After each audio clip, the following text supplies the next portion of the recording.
Hello everyone, welcome to Daily Current Affairs brought to you by Ekam IAS. Today, 4th October 2018, we have a handful of news. So let us discuss one by one. So the first news is about Nikkei India Manufacturing PMI. Here, the word you have to catch is index. In economics, especially in UPSC syllabus, when you study Indian economy, you will come across different types of indices. Be it Sensex, be it wholesale price index, be it consumer price index, okay. So index is actually an indicator to evaluate the performance of a system. So same is the case here.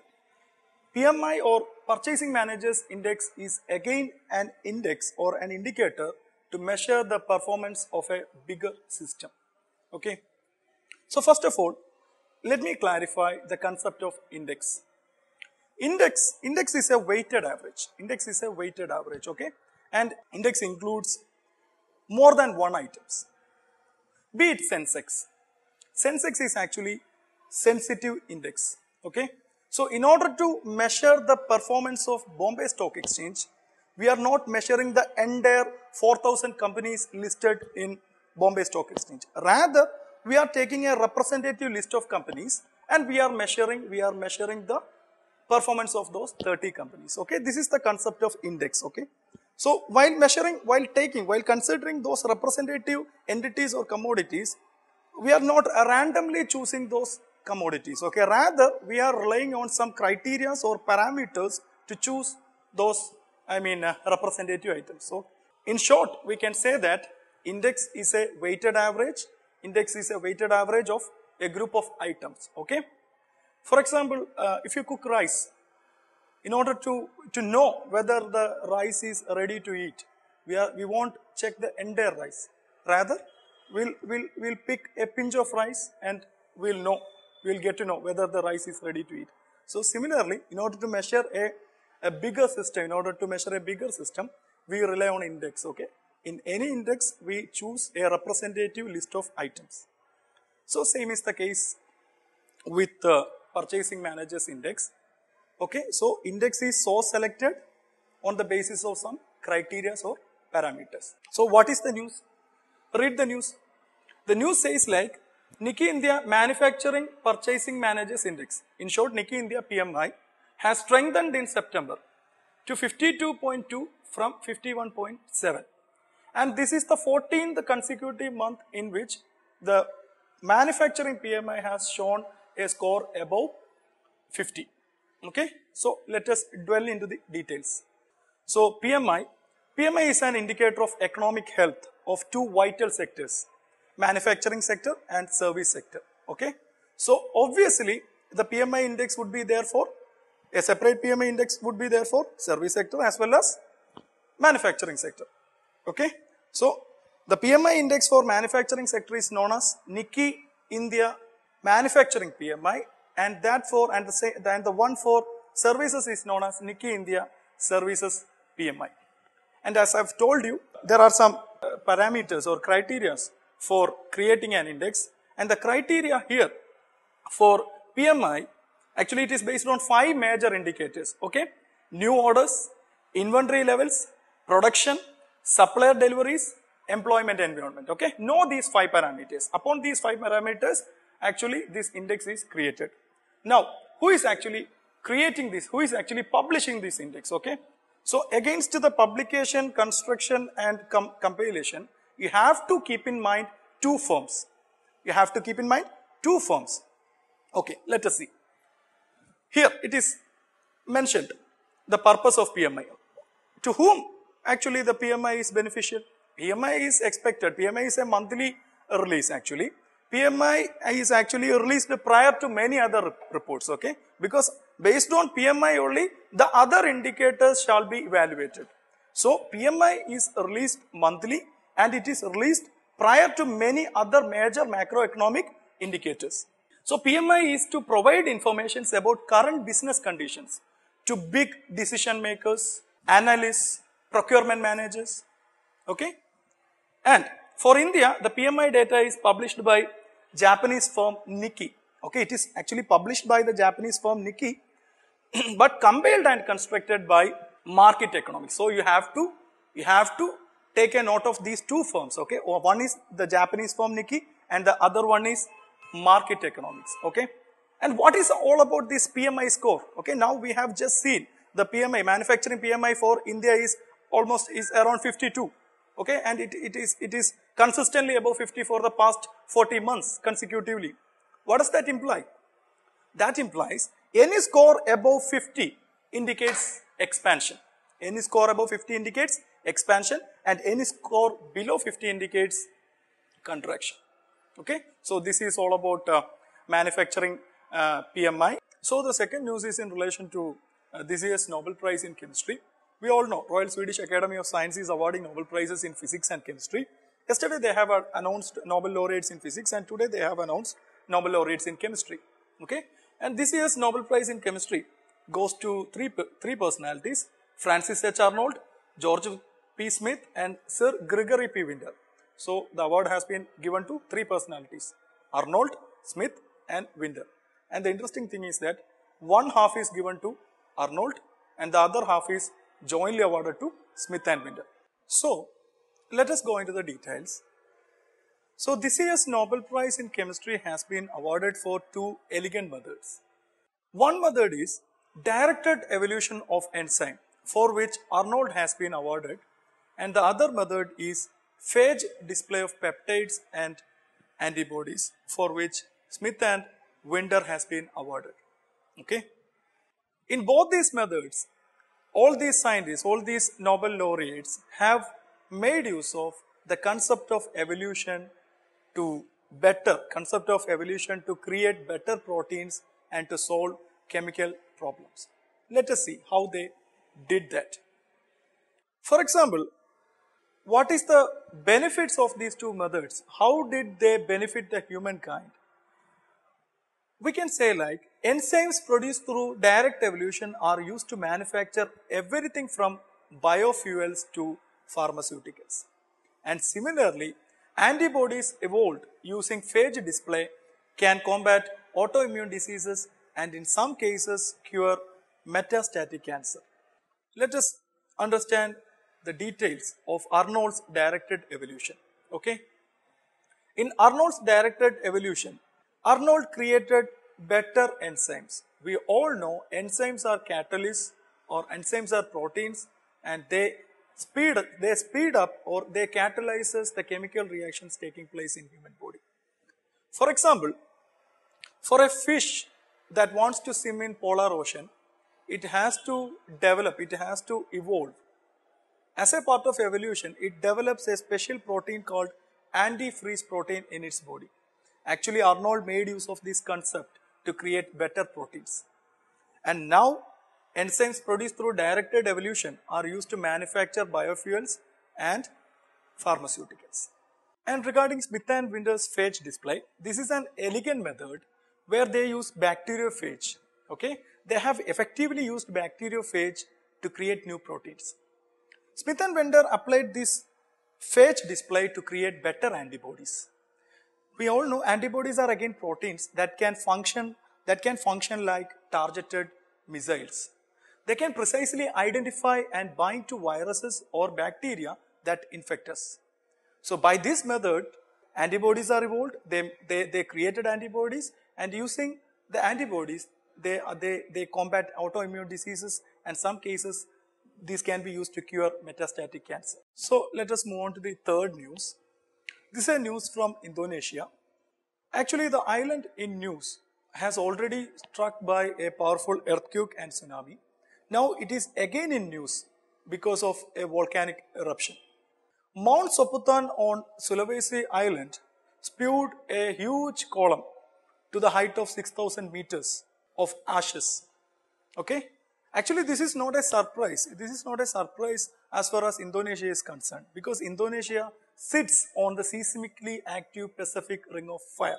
So this is quite a common thing, because if you know what exactly this Pacific Ring of Fire holds almost 75% of the active volcanoes in the world.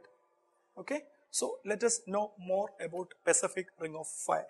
And regarding Pacific Ring of Fire, Pacific Ring of Fire is a major area in the basin of Pacific Ocean where many earthquakes and volcanic eruptions occur. As I have told you, it has 452 volcanoes, which accounts for more than 75% of the active and dormant volcanoes.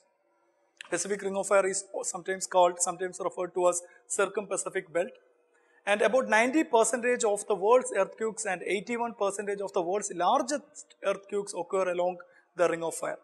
Okay, and we have already made a dedicated video on Pacific Ring of Fire, and the link is provided here.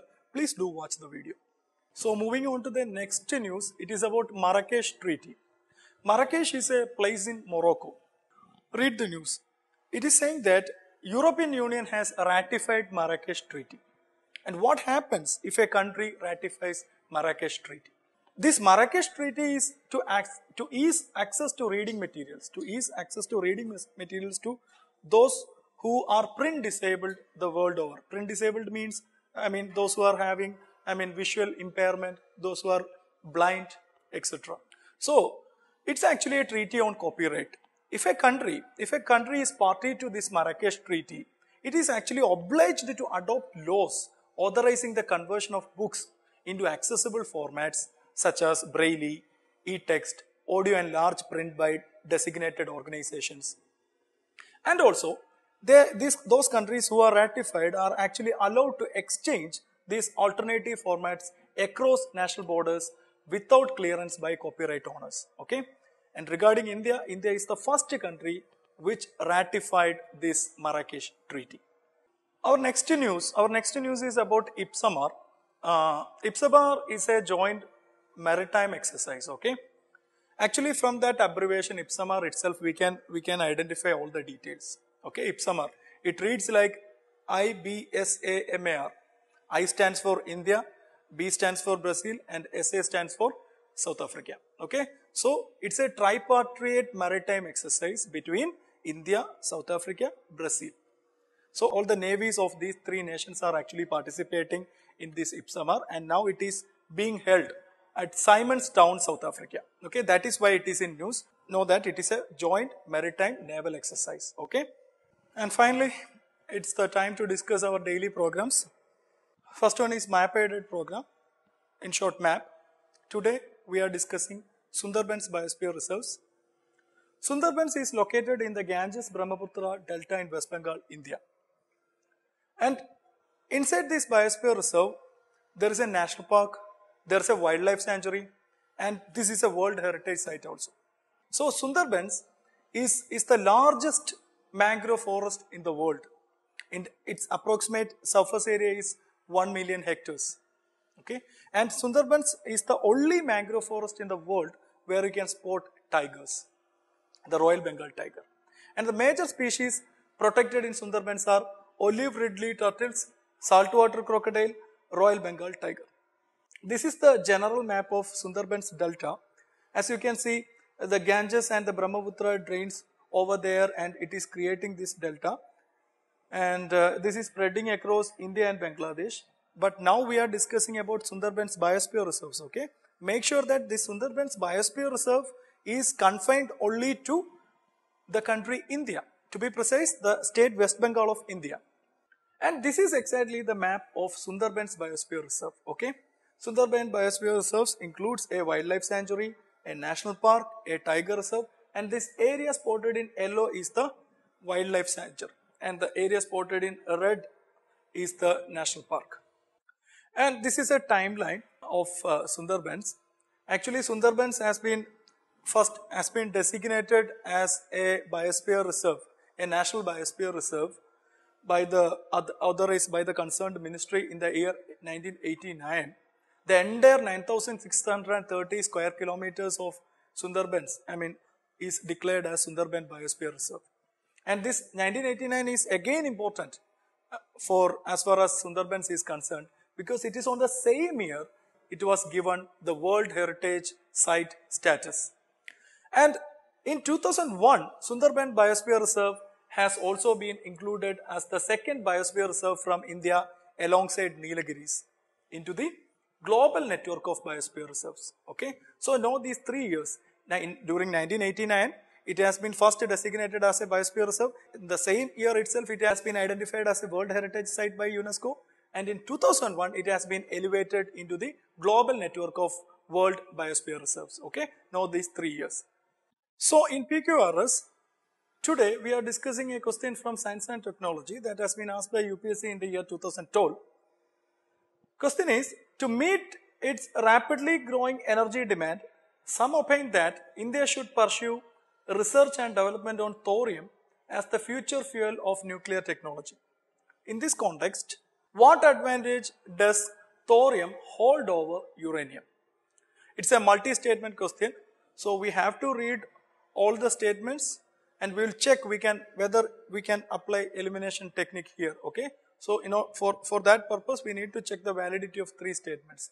So the first statement is thorium is far more abundant in nature than uranium, and the second statement is on the basis of per unit mass of mined mineral, thorium can generate more energy compared to natural uranium.